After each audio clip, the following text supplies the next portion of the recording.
So today we are going to cover class 7 respiration. So what is the now before starting it, few terms I'll explain you. So what is breathing? Breathing is a combination of inhalation and exhalation. What is inhalation? Which is rich in oxygen, and exhalation is rich in CO2, means carbon dioxide. तो बेटा आपने देखा होगा, have you ever noticed कि जैसे क्या होता है, हम जो सांस छोड़ रहे हैं जो उसके अंदर प्योरली जो है ना, it is the exchange of gases. तो प्योर ऑक्सीजन या प्योर CO2 नहीं आ रहा है. जैसे हम छोड़ रहे हैं ना जब, तो आप देख लें कभी you just stand in front of the mirror, तो आप देखेंगे और ऐसा करेंगे हाँ, तो आप देखेंगे एक वाटर की फिल्म टाइप बनेगी जिसको आप क्लीन कर सकते हैं. इट मीन्स इस सब अंदाजा लगा सकते हैं कि साथ में इसमें वाटर भी बाहर आ रहा है. अच्छा, दूसरा है now what is that, next term is breath. So it is what is breath. Breath is combination. What is the combination? One inhalation plus one exhalation, that is called breath. Next आता है कि हम breathe कितनी बार ले रहे हैं, मतलब हम how many times we are taking in a 1 minute. एक नॉर्मल एडल्ट जो लेता है ना, that is 15 to 18 times normal time के अंदर. वैसे ब्रीथ चेंज होती रहती है, जैसे हम थोड़ा सो रहे हैं, हो सकता है जब थोड़ा सा स्लो चल रही हो, लेकिन नॉर्मली 15 to 18 टाइम्स रहता है. एक हैवी एक्सरसाइज के टाइम में ये जो है it goes up to 28 times, sorry 25 times. अब आता है the next word is sneeze. आपने देखा होगा sneeze. What is the sneeze? छींकना. अब ऐसे में छींकते हैं, व्हाट इज दिस? क्या होता है, हमारी जो नोज है ना, इसमें अनवांटेड पार्टिकल्स मूव ना करें तो हमारे अंदर हेयर होते हैं बहुत सारे जो फिल्ट्रेशन का काम करते हैं. फिल्ट्रेशन इन द सेंस क्या है कि जैसे आप पॉलन्स हैं जो फ्लावर्स के होते हैं, या जैसे स्मोक है, डस्ट है, वो सारे जो है ना उसके अंदर जाते हैं, तो अनवांटेड हेयर जो है ना उनको रोक लेते हैं. जैसे देखो बच्चों, अभी आपने देखा होगा कोरोना टाइम्स के अंदर बहुत ज्यादा आपको ये बताया गया है कि आप मास्क लगा के रखो. हुआ है क्योंकि स्नीज से ही हम उसको एक दूसरे को फैला रहे हैं. क्योंकि exactly what is a sneeze? Sneeze is involuntary, मतलब it is not in our control. Second, sudden, एकदम से आएगी. थर्ड, वायलेंट, बहुत तेजी से आएगी. एंड ऑडिबल, तेज आवाज करके. It's expulsion of air through mouth and nose. ठीक है, तो इसमें अपन को अब मास्क लगा के रख रहे हैं भाई बच्चों. क्यों? तो उससे क्या होगा, जैसे मैंने छींका and somebody standing in front of me, तो उसके बाद छींक गया, तो हमने उनको वो बीमारी ना ट्रांसमिट कर दी. इसलिए हम मास्क लगा के रखें इस टाइम. अब ये आता है कि जैसे, तो अब अपन ने जैसे देखा, तो हमने आपको बताया कि स्नीज क्या है. ठीक है ना, होता क्या है अगर स्नीज आता क्यों, what is the reason behind it. वैसे और भी रीजन हो सकते हैं, लेकिन जो मेन रीजन आपके समझाने के हिसाब से ये है कि अगर सपोज करो अनवांटेड पार्टिकल अगर यहाँ पे स्टॉप नहीं हुआ और अंदर चला गया, तो वो स्नीज में आ सके वापस बाहर आता है. समटाइम्स आपको आपकी मम्मा नहीं कहती है, क्या कहती है, आपने देखा होगा ये अनवांटेड पार्टिकल्स हेयर से रुक जाते हैं. कैसे रुकते हैं?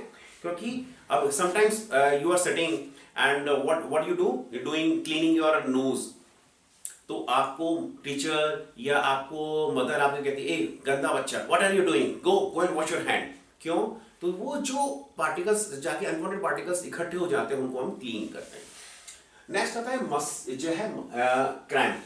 क्रैम्प क्या है बच्चों, हमने कभी देखा, इससे मस्कुलर जो कॉन्ट्रैक्शन, एकदम से खिंचाव होता है any part of the body, कहीं पे भी हो सकता है ये.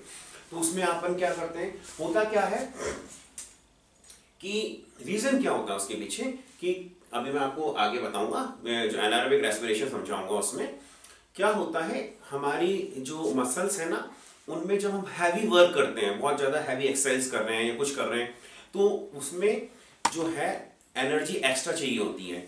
तो उसके कारण से लैक्टिक एसिड बनने लग जाता है. एक एसिड बनता है, उसके कारण से वो एनर्जी रिलीज करने के लिए साथ में लैक्टिक एसिड बनेगा. तो वो लैक्टिक एसिड के कारण से क्रैम्प्स आते हैं. तो उसमें होता क्या, जनरली आपने कहा कि आपको टेक हॉट बाथ, या क्या कहते हैं हॉट बाथ ले लो, या फिर क्या कर लो, मसाज करो. तो होता क्या है बच्चों, इससे क्या होता है, हॉट बाथ करने से और मसाज करने से उसमें क्या होता है, ब्लड जो सर्कुलेशन है वो इंक्रीज हो जाता है। जैसे ही ब्लड सर्कुलेशन इंक्रीज होता है तो लैक्टिक एसिड जो होता है ना बच्चों, वो कन्वर्ट हो जाता है जो सीधा सीधा जाकर के CO2 और H2O के अंदर। Now the next term is the lung. तो देखिए अलग अलग बच्चों अलग अलग जो एनिमल्स हैं या जो भी हैं उनमें, जैसे ह्यूमन बीइंग्स हैं उनमें अलग अलग सिस्टम होता है रेस्पिरेशन के लिए, एयर लेने के लिए। तो जैसे आपने देखा होगा ह्यूमन बीइंग, हम में या अदर एनिमल्स के अंदर लंग्स होते हैं। हम क्योंकि हम लैंड पे रह रहे हैं तो एयर के लिए हम एयर से ले रहे हैं। सेकंड आपने देखा होगा gills, that second term is gills. What gills are present in fishes. तो हमको ऐसा नहीं बोला, आपने एक पोम सुनी होगी पहले की, व्हाट इज दैट, मछली जल की रानी है, जीवन उसका पानी है। क्यों जीवन उसका पानी क्यों है? क्योंकि जो एक्सचेंज ऑफ गैसेस जो है ना, that is done by the gills in the water by the fishes. तो वो हो गया, गिल्स को यूज में लेते हैं। अब आता है, आपने हैव यू एवर नोटिस्ड कि फ्रॉग है, हॉपिंग करते हैं, देखा होगा ना आप, तो लैंड में भी चल रहे हैं और पानी में भी हैं। होता क्या है, उनके अंदर लंग्स होते हैं और वो जब वाटर के अंदर होते हैं ना, तो वाटर के अंदर वो जो ब्रीदिंग करते हैं ना, सांस लेते हैं, वो किससे होता है बच्चों? वो होता है उनका स्किन से। तो वो दोनों में है, लेकिन वो उनका एक टाइम होता है, मतलब 6 to 8 आवर्स, उससे ज्यादा वो पानी में नहीं रह सकते, उनको बाहर आना पड़ेगा। तो लंग्स आर प्रेजेंट देयर। अब आता है टैडपोल। उन्हीं का जो छोटे होते हैं ना, जो मतलब फ्रॉग बनने से पहले जो छोटा क्रिएचर होता है, वो क्रिएचर वो कहलाता है tadpole.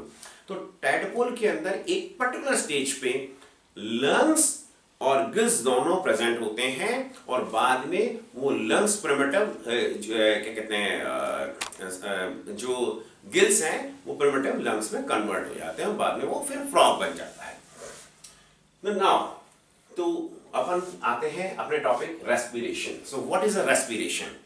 Respiration is a process of breakdown of food in the cells with release of energy. ठीक है ना?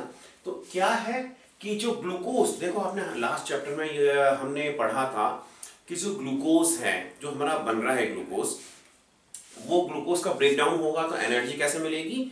In presence of that oxygen जो है, now it convert into the energy. तो उससे हमारे को एनर्जी में मिलना लगता है, हमारी बॉडी सेल्स को एनर्जी मिलती है। या सेकंड डेफिनेशन हम we can also say like that कि this is exchange of the oxygen and CO2 between the atmosphere and the body cells. क्यों? क्योंकि we are taking oxygen and releasing what, that CO2 यानी carbon dioxide.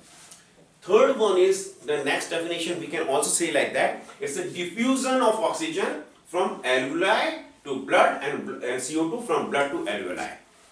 क्या होता है, हमारे lungs होते हैं ना, उसमें यहाँ जाएंगे तो वहां पे आप देखेंगे कि उसमें क्या है कि अगर आप डायग्राम अपना देखेंगे तो उसमें छोटी छोटी सी इस तरह से रहती है, तो उसमें ब्लड कैपिलरीज रहती हैं, तो वहीं पे आउट पॉकेट्स रहती हैं, वहां पे आउट पॉकेटिंग जैसे छोटे छोटे सैटेलाइट स्ट्रक्चर देखिएगा।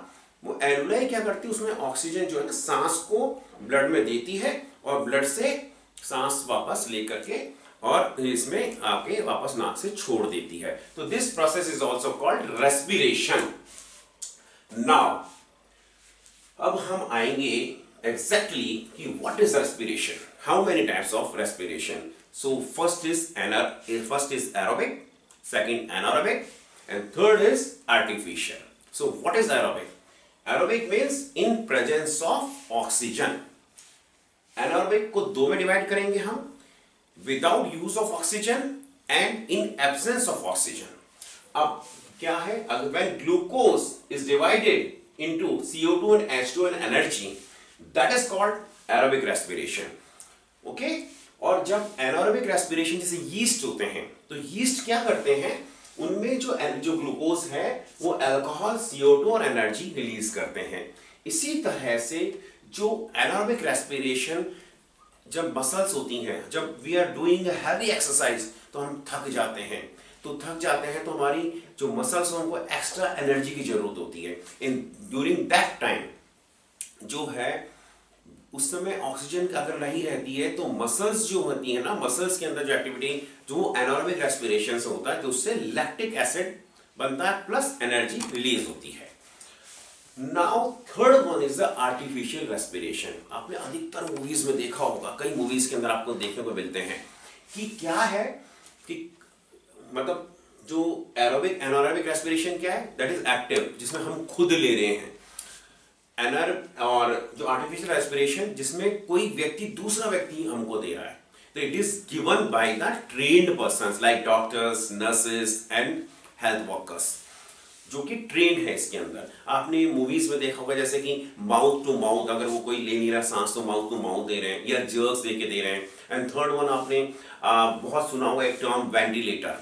तो वेंटिलेटर में क्या होता है कि जो आपने मूवीज में भी देखा होगा ऐसे लगा के देते हैं। तो वेंटिलेटर मतलब हम आर्टिफिशियल रूप से हम जो है उसको सांस या oxygen we are supplying. Now so tools क्या है respiration, what are the tools? तो जैसा हमने कहा था ना, formula based, it is totally formula based, it is doctor A. देखिए at the time of the birth जो बच्चा जब आईज खोलता है तो किसको देखता सबसे पहले? एक तो मदर को, दूसरा डॉक्टर को। So you always remember doctor. तो डॉक्टर, तो you can say like that, you can correlate like that, doctor A. तो D stands for diaphragm. Diaphragm क्या है? Diaphragm, rib cage, abdominal muscles and alveoli. मतलब ये चार हैं जो कि रेस्पिरेशन में हेल्प करते हैं। डायफ्राम देखेंगे तो रिब केज के नीचे की साइड, लोअर साइड के अंदर आप देखेंगे तो लोअर साइड के अंदर एक मेम्ब्रेनस मस्कुलर सेपरेशन या पार्टीशन रहता है, जो वो मुंह जैसे हम इनहेल कर रहे हैं, व्हेन रिब केज क्या है, this is a rib cage. जब हम सांस ले रहे हैं, व्हेन इनहेल कर रहे हैं, तो उसमें क्या होगा, ये फैलेगा, और जब तो उसमें क्या होगा, वो यू मतलब ऊपर की तरफ यू शेप में चला जाएगा डायफ्राम। और जब एक्सहेल करेंगे यानी वापस छोड़ेंगे तो वापस फ्लैट हो जाएगा। उसके बाद में इस प्रोसेस को हेल्प कौन करता है? उसको करते हैं एब्डोमिनल मसल्स। जो मसल्स होती है ना, हमारी बॉडी में बहुत सारी मसल्स हैं, वो मसल्स जो होती है ना वो इनको हेल्प करती हैं। जैसे हमने जनरली वी नेवर नोटिस कि व्हेन वी वॉक, जब आपने देखा है यू थॉट कि whenever we walk, when we take a single step, आपने कभी देखा हो नंबर ऑफ जो मसल्स होती हैं वो कोऑर्डिनेट होती हैं जब हम जाकर हम एक स्टेप लेते हैं, but we never notice it. इसी तरह से हम सांस कैसे ले रहे हैं, मतलब हम नॉर्मली ले रहे हैं, सांस ले रहे हैं, लेकिन वी नेवर नोटिस। क्यों? क्योंकि हम ध्यान नहीं देते हैं। लेकिन अगर आप ध्यान देंगे ना तो आपको पता चलेगा कि सांस का भी क्या प्रोसेस है। नाउ सेकंड फॉर्मूला क्या है बच्चों, जो है कि व्हाट इज, कि इसमें कौन कौन से मतलब केनाल क्या है, मतलब कहां से होकर के जो है किस तरह से रेस्पिरेशन लिया जा रहा है। तो उसका फॉर्मूला क्या आएगा? Triple N W L, N triple N W L. क्या होता है? तो एन फॉर नोज, ये पार्ट जो जहां से हम सांस ले रहे हैं ये नोज हो गई, ठीक है ना। दो होल्स हैं यहां पे, दैट इज कॉल्ड नॉस्ट्रिल्स। उसके बाद में तो यहां इससे हम लेंगे, यहां से जाएगी सांस, ये होगी हमारी नेजल कैविटी। जो थर्ड वन इज सेकंड है नेजल कैविटी, ठीक है बच्चों। और W stands for wind pipe, मतलब यहां से होने के बाद में सांस जो जा रही है, आपने जो अपने लास्ट चैप्टर जो अपन ने न्यूट्रिशन का पढ़ा था उसमें आपने देखा था कि यहाँ पे आकर के विंड पाइप और फूड पाइप शेयर करते हैं, उसके बाद वो सेपरेट हो जाता है आगे जाके। तो विंड पाइप के बाद में एल स्टैंड्स फॉर लंग्स। तो अब मैं आपको ये बताऊं क्या लंग्स क्या होता है। लंग्स जो होते हैं ना, आपने देखा कुछ सांस हम खींच से छोड़ देते इस तरह से होता है। तो लंग्स क्या होता है? It's a pair of organ that affect the aeration of the blood, जो ब्लड के अंदर एयर सप्लाई करेगा, तो वो लंग्स होते हैं। तो इस तरह से अपन देखेंगे व्हाट वी सी कि जो ये सिस्टम जैसे केनाल का रहेगा ना, ये ऐसा रहेगा कि यानी triple and W.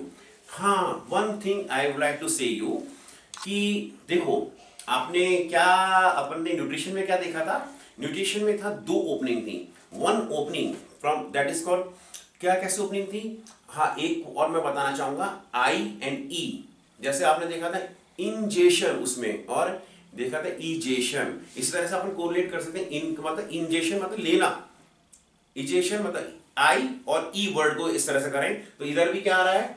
Inhalation exhalation, ई है ना, इनहेलेशन तो आई आ गया, मतलब एक तरह से एंट्री हो गई, और एक्सहेलेशन मतलब एग्जिट हो गई। लेकिन यहाँ पे क्या करना है, जैसा आपने आप देखो, हमने घर में होते हैं, तो इन घर के अंदर हम जो हमारे घर में क्या था, छोटे होते हैं हमारे घर, तो उनमें सिंगल डोर है, एक ही जगह से आना है, एक ही जगह से जाना है। लेकिन अब जब when we go in the malls and that, तो उसमें क्या अलग अलग ओपनिंग्स रहती है, या अपार्टमेंट्स या बड़ी बिल्डिंग्स रहती है, उसमें अलग अलग मतलब एंट्री अलग, एग्जिट अलग। तो क्या है बच्चों, जैसे न्यूट्रिशन के अंदर क्या था, ओपनिंग जो आ रही थी माउथ कैविटी यहाँ से आ रही थी, और लोअर साइड से हमारा जो है उसके अंदर, वो उसके अंदर मतलब जो इजेशन हो रहा था। तो इस यहाँ पे क्या है, नॉस्ट्रिल्स हैं, नॉस्ट्रिल से ही मतलब इनहेल हो रहा है, नॉस्ट्रिल से ही एक्सहेल हो रहा है।